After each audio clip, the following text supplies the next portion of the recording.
I don't know this Max Kellerman. I don't know you right now. I get it. He's famous. What have you done with Stephen A. Smith? Your boys can't come over your house. I'd like to lick the tears off their faces like God. Scott Hennerman. Damn. People blowing me up on Twitter. It's the truth. Period. He And last point is this. That's a blunt. Stay off the weed. It's halftime, folks, so you know what that means. Another hour of First Take coming your way. Thank you so much for hanging with us. Molly Karam, Stephen A. Smith, Max Kellerman. Stephen A., what are you hot on for hour number 2? Don't mean to look too far ahead, but there's a final take coming up.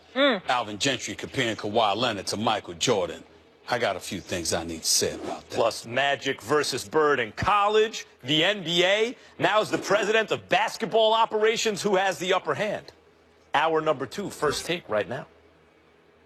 4 takes, that's true. 3 takes, not me. 2 takes if you lucky. 1 take, you got me.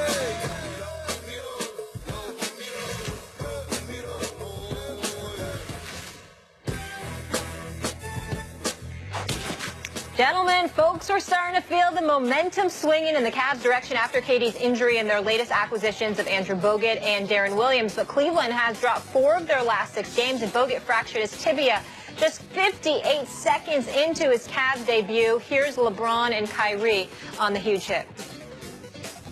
I heard it break. As soon as the collision happened, I heard it break. And when I went over to him and he said it, I already knew. I heard it. I heard it crack. It kind of took the wind out of our sails a little bit because I think he knew right away. So, we're just hoping that he gets better. Obviously, it's just terrible, man. Huge break, literally and figuratively, Stephen A. Do you still have the Cavs as your favorite? Yes, I do. Hasn't changed my mind one bit. Sad to see that Andrew Bogut is gone. Rim protector would help Tristan Thompson out very, very well. I like Derek Williams as well, though. I mean, although I like Derek Williams, he's smaller, but I definitely think he's a frontline player that's going to help them in their front court, rather, along with Tristan Thompson. We all know that LeBron James, despite his greatness and his penchant to be on the perimeter, is 6'8", 250, and can be down low if necessary. The key for me, though, is this. The fact that you acquired Darren Williams, who's a backup point guard, who could spell for both LeBron and Kawhi, I'm sorry, not Kawhi, but Kyrie, and this is something that LeBron had prioritized. Had you lost Darren Williams, I would have far more trepidation than you losing Andrew Bogut. But because it's Andrew Bogut, and that's not how you were necessarily going to beat the Golden State Warriors anyway, assuming they got to that point, I'm not that worried. Maybe I should be if San Antonio's the one that's going to come out of the West instead of Golden State, but I'm still stuck on Golden State and Cleveland giving us all the trilogy that we've been waiting for. And with that belief in mind, I'm just of the mindset that Cleveland, they got Darren Williams. And because they have Darren Williams, a bona fide backup point guard who could start on more teams if he wanted it bad enough, I believe that Cleveland is still the legitimate favorite, not to mention the fact that we don't know how healthy Kevin Durant is going to be once he returns from Golden State. I'm sticking with Cleveland. Before I even answer this question, let me turn the tables on you from earlier in the show, sir. You hypocrite. All season long, right. Molly, what have we been hearing from our resident NBA guru? All season long. You can just call me Stephen A. Smith. That'll be good. The regular season, well, I thought that was synonymous. Oh, the foregone conclusion. The regular season, foregone Yeah, conclusion. Now all of a sudden, look who's worried about the Warriors making it to the finals. No one's going to care. Apparently, it's not a foregone conclusion. Not worried about it. When Kevin Durant went down, I said that San Antonio could possibly knock them off. Kevin Durant no longer a foregone conclusion. Well, it happens. Catastrophic injury. Are we assuming that Durant is back for the playoffs or not? Well, we're assuming he's back, but you and I both question whether or not he'd be 100%. Okay, well, it's 2 different conversations. If Kevin Durant is severely compromised, the Cavs are the favorite. Let's assume for a second, though, that he comes back as some form of Kevin Durant, 80% or more of Kevin Durant. Sure. When you add a piece like Kevin Durant to a team, you change the chemistry of the team. Even a great player does that, and frequently it takes a year before it gels, and then the following year. The big 3 in Miami, for example, although Stephen A., as you point out, that was really the formation of a new team. It formed like Voltron, but now it's a new thing. Kevin Durant was joining a well-oiled machine. And you would think a full season is enough time to get him integrated. And maybe now this is a rest for him. And the other players are figuring out how to play together again and all that. Yeah, but it's adjusting again. Again and again. Yeah. Here's the bigger picture for me. The devil's usually in the details. And in this case, losing Bogut really hurt the Warriors. Their interior defense and the way they play and the fact that now they're vulnerable to a team that can post. And you mentioned the various players on the Cavs, even though they're not centers, who can post. Well, first of all, I would say Bogut's absence on the Warriors can be exploited, but not by Bogut's presence on the Cavs. I never thought that he was the best player to exploit that anyway. So his going down doesn't change it for me, but I never gave the Cavs the nod over the Warriors. Because even if you look at the details, without Bogut, without Barnes, whatever else it is, they're somehow not the same. They don't have the same magic as last year. I step back and look at the big picture. If I told you we're choosing up teams and you have Steph and Clay and Draymond and still you got Iguodala, who do you want, Bogut and Barnes, or do you want KD?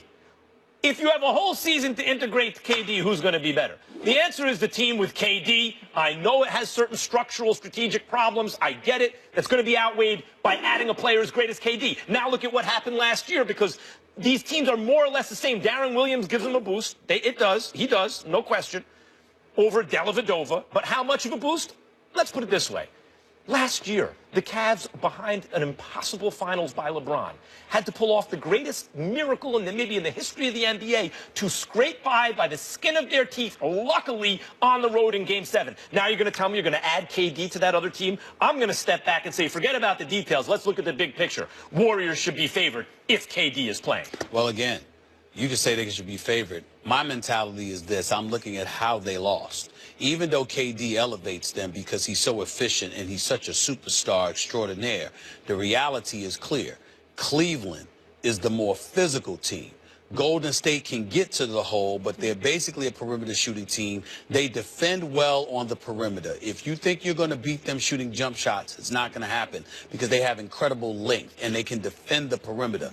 In the post, it's a little bit different because the rough rider that they have is Draymond Green. Zsa Zsa Jr., he's not Andrew Bogut as a rough rider. JaVale McGee, I'm not going to be Shaq, but let's just say it again. It's JaVale McGee. So in the end, what we come down to is this. You got the big four along with the Livingstons of the world.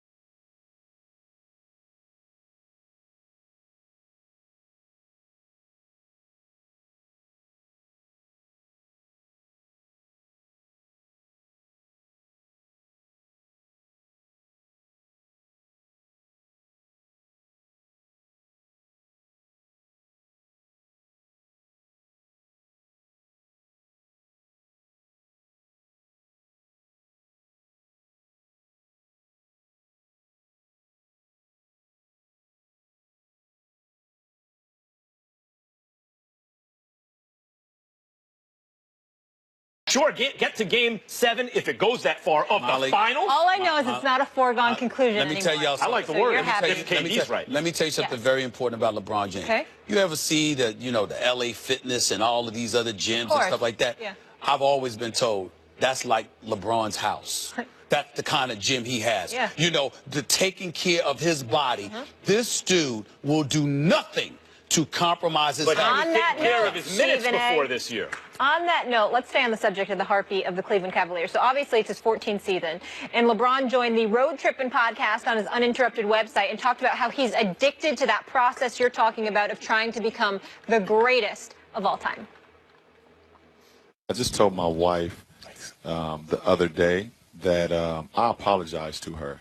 She was like, "What are you apologizing for?"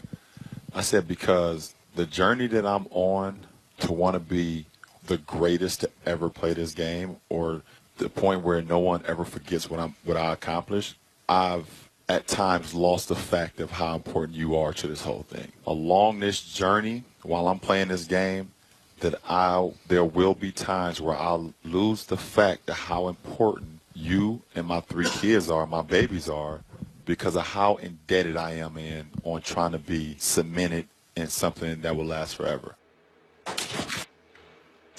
Stephen A., what do you make of those comments?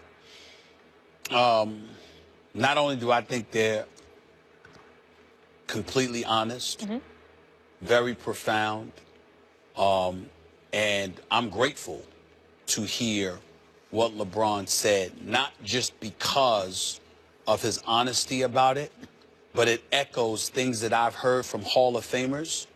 And by the way, you don't have to be a professional athlete to make sacrifices.